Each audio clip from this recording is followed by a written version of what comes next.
Thank you, Sharon. Thank you, everyone, for joining us tonight. Uh, Good evening. My name is Na Kwong with the Massachusetts Department of Environmental Protection. Please note that this online public hearing is being recorded. Before we begin the hearing, I want to share a few logistics on the Zoom meeting features and how this meeting will run. To minimize background noise, currently all attendees in this meeting are on mute. However, there will be an opportunity to provide oral testimony. If you have joined online, please enter your name and affiliation in the chat box located in the chat bar of the Zoom control panel on your computer, or at the top right of your mobile device by clicking the chat bubble icon. If you would like to testify, type testify after your name. If you're having trouble finding the chat box on your computer, try clicking on the More icon to see additional controls. The chat function should only be used to provide your name and indicate you wish to testify. The chat is not to be used to provide written testimony. Information on where to sign written comments will be provided during this hearing. If you're on the phone, we will unmute callers one at a time to ask for this information and provide an opportunity for testimony. Now we begin the hearing. This is a public hearing held by the Commonwealth of Massachusetts Department of Environmental Protection. My name is Na Kwong, and I'm the hearing officer on this matter. With me on this hearing panel today are Haiti Janik and Sharon Weber, and Amy Kalina will be calling on those who indicate they wish to testify. We're here today at 5:30 p.m. on December 9, 2024, on an online public teleconference to accept testimony on emergency amendments to Massachusetts Regulation 310 CMR 7.40 Low Emission Vehicle Program. These amendments were adopted as emergency regulations on November 4th, 2024, under Massachusetts General Law, Chapter 30A. Emergency regulations became effective upon filing. However, within 3 months, the agency must complete the public review process. Therefore, on November 4th, 2024, MassDEP issued a notice of public hearing on the emergency regulations that incorporate regulations promulgated by the California Air Resources Board for the heavy-duty omnibus model year 2026 legacy engine provisions, clarify exemptions for transit buses, emergency vehicles, and military tactical vehicles, and delay the heavy-duty omnibus effective model year from model year 2025 to 2026. The purpose of this hearing is to solicit comments on the emergency regulations.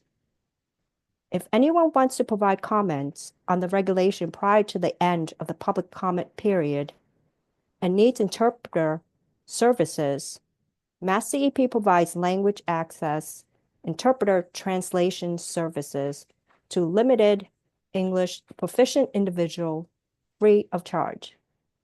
Information about these interpreter translation services is available on MassDEP's webpage. Notice of this hearing was published in the Boston Globe and the Worcester Telegram and Gazette on November 4th, 2024. Notice also emailed to interested parties and other stakeholders. The amendments, background information, and public notice were made available on MassDEP's website at www.mass.gov/service details/MassDEP public hearings comment opportunities. Testimony may be presented orally at this hearing today. We will accept written testimony until 5 p.m. on Thursday, December 19, 2024. This is a date and the time by which any written comments must be received by MassDEP. It is not a postmarked date. Please submit written testimony electronically to me at ngoc.hoang@mass.gov. Or if you wish to submit written testimony on paper, please mail it to Na Huang, Massachusetts Department of Environmental Protection, Bureau of Air and Waste, 100 Cambridge Street, Suite 900, Boston, Massachusetts, 02114. Comments sent to any other email or address may not be received in time to be included in the official docket. In a moment, we will begin to unmute online participants who have indicated they wish to provide oral testimony.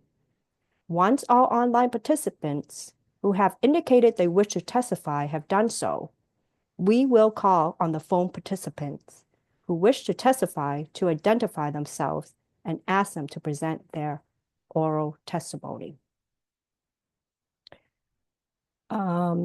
Amy, can you tell us how many have indicated that they want to testify? Of course, we only have two right now who have indicated they'd like to testify. Okay, great. Um, so I guess we can just start. Amy, we can start unmute and call on participants to testify. Yeah, sounds great. So when you go to testify, please state your name and then any affiliation you have. Again, there's only two of us, so there's no need to set any kind of time limit. In the event we have other people jump on and I see a need, we'll make do with that. But first up, it looks like we have Kevin Weeks.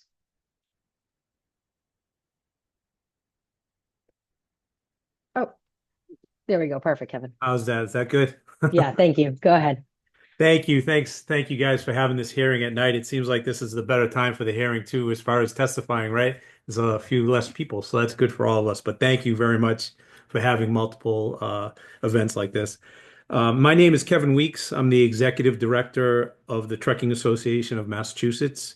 TAM represents over 200 trucking companies and industry-related companies operating in the Commonwealth. TAM has existed for over 100 years and is one of the oldest trucking associations in the country. First off, I want to thank the DEP for the well-intentioned one-year delay of the HDO rule. But I also want to point out that the delay does not address the pressing issue of cleaner trucks in the Commonwealth. The HDO rule and the Advanced Clean Truck Rule need to be delayed until 2027, when the EPA and CARB will share a uniform standard for NOx emissions. While everyone agrees that we want to reduce emissions, this is an example of where technology and infrastructure simply have not kept up with well-intentioned regulations. While the delay in the HDO rule increases the type of available engines for medium and heavy-duty diesel trucks, the ACT rule does not allow companies and municipalities to access these new clean diesel trucks, therefore making the HDO delay a moot point at this time. No one is currently buying electric, medium, and heavy-duty trucks, and therefore having more engines available in trucks that cannot be purchased means nothing, absolutely nothing, to the end user. You might ask, why is no one buying medium and heavy-duty electric trucks? The limited capacity, limited range, and the exorbitant price of electric trucks make them unrealistic for any private or public end user. Further, the Commonwealth's electric infrastructure is woefully behind what is needed to support the charging of medium and heavy-duty trucks. Therefore, with no sales of electric, medium, and heavy-duty trucks, there are no new clean diesel trucks, even with the HDO delay, being sold today. As I speak to you today, there are less than 10 new medium and heavy-duty trucks on order from any Massachusetts dealer. At this time last year, there were over 1,000 on order. Public and private sector entities rely on these trucks to accomplish a variety of functions. They must work in any condition without needing to be regularly recharged. In addition, private and public entities who make purchasing decisions based on short and long-term needs cannot afford to purchase vehicles that are 2 and sometimes 3 times more expensive than a traditional new clean diesel truck. With all the focus on electrifying medium and heavy duty trucks, we are ignoring the fact that today's diesel trucks are far cleaner than older trucks.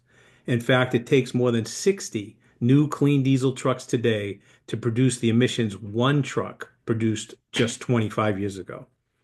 The EPA and the Smart Way program specifically, which has over 4,000 partners throughout the country, have made tremendous strides in cleaning the environment. These companies are optimizing the environmental performance and efficiency of freight operations any day, every day, and many of them are based in Massachusetts. The HDO and the ACT rules will actually delay and keep older trucks on the road and prevent the industry from buying these cleaner trucks that are realistic electric truck technology and infrastructure are simply not available in allowing them to purchase. Unrealistic expectations for the medium and heavy duty sector continue to cloud what the focus should be. We are ignoring other means of reducing emissions from the medium and heavy duty sector, whether from the use of renewable diesel fuel, investing in hydrogen technology, hybrid vehicles, or emissions mitigation strategies such as reducing idling and using auxiliary power units. These efforts should be at the forefront to allow the electrification technology and infrastructure to catch up. Again, thank you again for delaying the HDO rule for 1 year. But realize that the HDO and the Advanced Clean Truck Rule both need to be delayed at least until 2027, when the EPA and CARB share a uniform standard for emissions. And this also gives the desperately needed technology and infrastructure in our state and across the country additional time to become viable. Thank you again for your time, and note that Tam will also be submitting written testimony on the topic. Thanks again. Great. Thank you very much, Kevin. Next up, we have Rebecca Wilden. Hi, my name is Rebecca Wilden, and I'm a senior advisor for transportation with the Sierra Club. If Massachusetts chooses to delay or roll back ACT, in addition to delaying the implementation of the heavy-duty omnibus NOx rule, the state will lose critical ground in reducing emissions to meet their climate goals. In the state's 2023 report card on transportation decarbonization, Massachusetts Office of Climate Innovation and Resilience highlights the ACT as a major vehicle to meet the moment. In Massachusetts, nearly 13% of children and more than 10% of adults have asthma, and these rates are higher among people of color. Springfield, Massachusetts was recently named the fourth worst city, just below Detroit, Michigan, to live in for people with asthma. Adopting regulatory programs like ACT was noted as one of the most effective tools available to accelerate zero emission health benefits in the multi-state medium and heavy duty action plan issued by NESCOM in July 2022. NOx and PM emission reductions associated with electrifying medium and heavy duty trucks is estimated to create $11 billion in health benefits for Massachusetts from 2020 to 2050. The ACT rule can help Massachusetts avoid more than 1,000 premature deaths, more than 22,750 asthma attacks, and more than 125,000 lost days of work. These delay tactics unnecessarily stir up and anger dealers against these regulations to convince them the ACT and heavy duty omnibus rules are unfair and unfeasible. Manufacturers are deliberately manipulating dealers into opposing these regulations on their behalf, since the manufacturers can engage in direct opposition under the terms of the Clean Truck Partnership they signed with California. This is clearly a shady tactic to keep their hands clean and use dealers as pawns to do their dirty work for them. Ultimately, this is a false crisis about manufacturers trying to rig the market in their favor. Weakening these standards would be a win for manufacturers. They would continue to benefit from federal financial incentives without delivering on their promises and agreements for a swift transition to zero emission vehicles. This is not the only way that manufacturers are undermining the clean truck market. CARB's analysis shows that some manufacturers are even selling zero emission trucks in North America at slightly higher prices, sometimes even $80,000 more than in Europe. Discrepancies that raise serious questions about whether the cost differences are legitimate or actually politically motivated. Thank you for your time today. Great, thank you very much. It does not appear that we have anyone on the phone, nor do we have anyone else in the chat who wishes to testify. However, I'll leave it open for a minute just to see if anyone wants to jump in or add anything.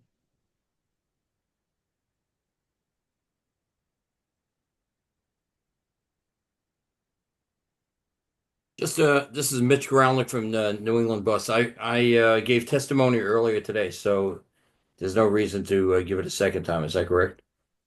Yes, correct, absolutely. Okay. Thank you. Yeah, of course, thank you.